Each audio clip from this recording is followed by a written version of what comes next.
Using Kirchhoff's rules, determine the value of unknown resistance R in the circuit so that no current flows through 4 ohm resistance.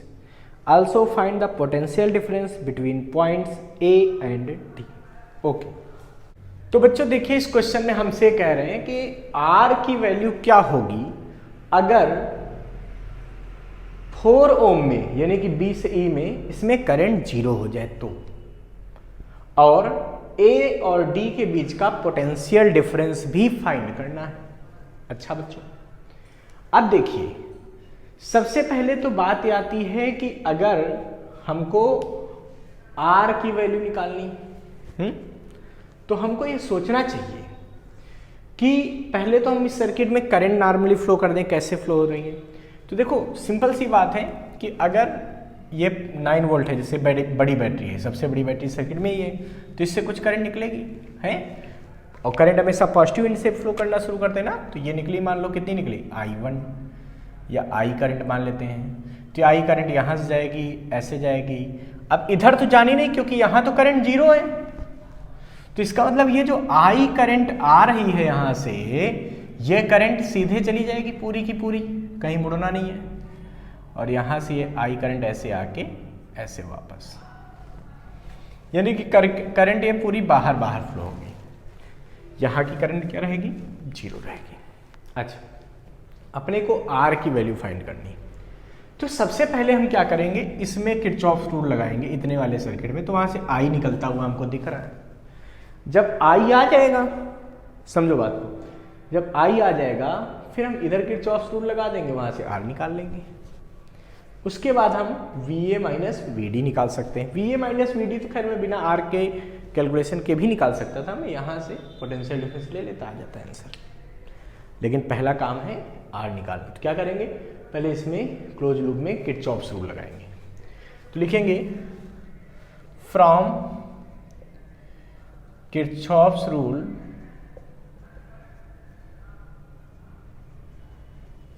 इन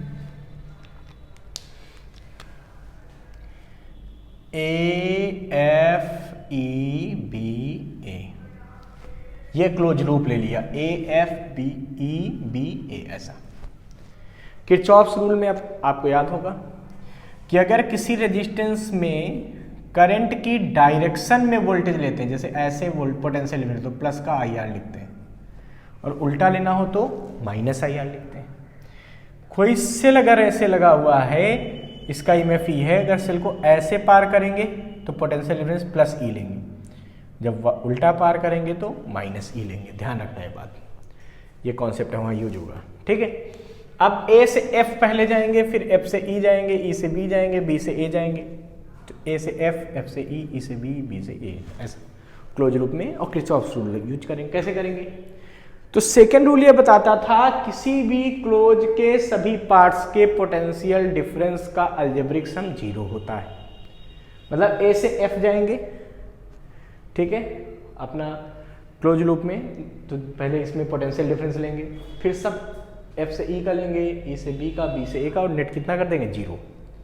शुरू करते हैं, तो लिखेंगे A से F का potential difference कितना आएगा? I इंटू 1, देखो करेंट टू रेजिस्टेंस कर लिया, आ गया। F से E का कितना आएगा? करेंट टू रेजिस्टेंस कर लो, तो I इंटू 1। अच्छा, फिर E से B का लेना है, तो यहाँ तो कोई करंट है नहीं, तो I इंटू R करेंगे, तो इसका I जीरो है, तो इसका पोटेंशियल डिफरेंस भी जीरो होगा। तो किस में होगा? केवल 6 वोल्ट में होगा। देखो E से B में जाएंगे, पोटेंशियल डिफरेंस क्या मिलेगा? +6 मिलेगा। क्यों? क्योंकि देखो ऐसे पार कर रहे हो ना, तो +6 इसलिए, तो ये आएगा प्लस का 6, +6, ठीक है, तो प्लस का 6। फिर B से A, अब देखो निगेटिव से प्लस की तरफ आएंगे, हमने बताया ना, जब निगेटिव से प्लस आओगे तो माइनस का आएगा, सॉरी, निगेटिव से प्लस की तरफ आओगे तो क्या आएगा? माइनस का, तो यानी कि आएंगे तो -9 आएगा, -9 इज इक्वल टू 0। क्या मिल रहा बच्चों? I plus I -3 is equal to 0, तो जुड़े तो क्या हो गया? -3 आ गया। यानी कि 2i इज इक्वल टू 3, तो i इज इक्वल टू आ गया 3/2 एम्पियर। तो करंट कितनी आ गई? 3/2 एम्पियर आ गई। अच्छा, अब बच्चों अगर मैं ये क्लोज लूप ले लूँ इधर, तो वहाँ से R निकल आएगा, बिल्कुल निकल सकता है। तो लिखेंगे इन क्लोज्ड लूप BEDCB, क्या लिया? BEDCB, ये क्लोज लूप ले लिया। करंट इंटू रेजिस्टेंस करते जाओ, तो B से E गए, कितना पोटेंशियल डिफरेंस देखो, माइनस से प्लस गए हो, तो फिर क्या आएगा? ये माइनस का एक, तो -6 वोल्ट आएगा। कितना आएगा ये? -6 वोल्ट। तो B से E जाएंगे तो ये बैटरी कैसी आएगी? ये आएगी -6। अच्छा, और I इंटू R इसमें करना चाहिए था, बट यहाँ I तो 0 है, इसलिए यहाँ पे कोई पोटेंशियल ड्रॉप नहीं होगा।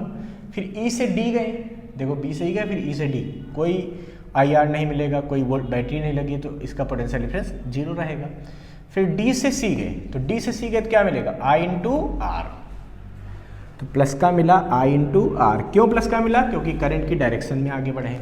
अच्छा, फिर C से B गए, C से B गए तो क्या होगा? प्लस से माइनस तरफ गए तो ये प्लस का आएगा, देखो ऐसे गए ना, ये प्लस से माइनस तरफ, तो ये प्लस का आएगा, प्लस का 3 इज इक्वल टू 0। तो क्या आएगा? -3 plus IR is equal to 0, या IR is equal to 3। I की वैल्यू क्या निकली बच्चों? 3/2 एम्पियर, तो 3/2 into R is equal to 3, या R is equal to 3 into 2/3, R is equal to 2 ohm. तो कैपिटल R की वैल्यू कितनी आ गई है? 2 ओम आ गई। अच्छा, अब हमको बच्चों A से D का पोटेंशियल डिफरेंस चाहिए, तो हम क्या करेंगे? VA माइनस VB निकाल देंगे, VB minus VE, VE minus VD, और सबको जोड़ देंगे, आंसर आ जाएगा। कैसे? देखो, VA माइनस VB कितना आएगा बताओ? तो ये प्लस, ये माइनस, तो यहाँ पोटेंशियल ड्रॉप कितना होगा? तो देखो VA माइनस VB, तो ये हाई से लो में गए, तो प्लस का आएगा कितना? 9, प्लस का आएगा 9। VB minus VE, VB minus VE, ये कितना आएगा भाई सोचो? VB माइनस VE, तो VB क्या है? निगेटिव साइड है, इसकी पॉजिटिव साइड, तो माइनस में प्लस वाला घटा रहा है, तो आंसर क्या आएगा? ऐसा आएगा, माइनस का आएगा, तो ये आएगा -6 वोल्ट। इसका कुछ पोटेंशियल ड्रॉप होगा ही नहीं, क्योंकि यहाँ करंट क्या है? 0 है। VE माइनस VD करेंगे तो कितना आएगा भाई? VE माइनस VD, यहाँ कोई ना रेजिस्टेंस है और कुछ नहीं है, तो यहाँ पोटेंशियल ड्रॉप भी 0 होगा। कंडक्टिंग वायर पर पोटेंशियल ड्रॉप क्या रहता है? 0 रहता है। अगर इन तीनों इक्वेशन को मैं जोड़ दूं तो मुझे क्या मिलेगा? ये दोनों कैंसिल होते दिख रहे हैं, तो VA माइनस VD मिल जाएगा। इधर क्या मिलेगा? 3 वोल्ट। तो VA minus VD will be 3 volt. इसको फटाफट नोट कर लीजिए बच्चों।